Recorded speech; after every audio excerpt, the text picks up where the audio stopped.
Good day everyone, kakatapos lang din natin magpakain ng ating mga alaga. Ngayon aking ipapasilip yung ating nabili na native na hen.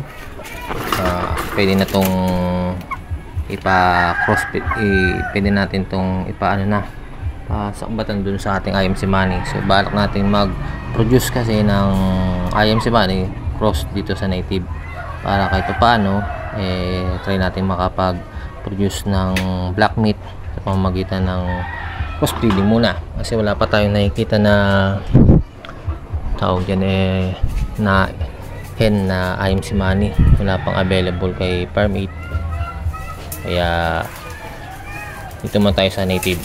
Dati napag-produce na tayo, napag-crossbreed na tayo ng IMC Money at ng native. May mga lumabas naman na black meat, so may ating nabenta yung iba.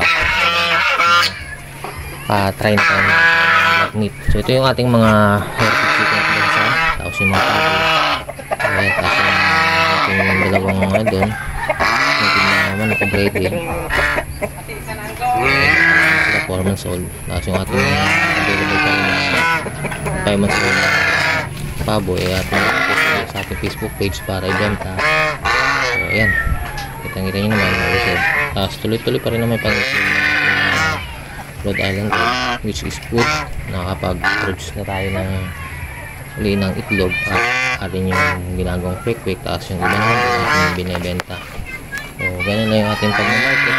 Tapos ngayon naman meron tayong program na crossbreeding ng ating IMC Money para kahit paano try ulit tayo na makapag-market ng native na IMC Money na black meat. So atin yung ibenta na 40 lang. So ayun lang, don't forget to like, share and subscribe. Have a nice day.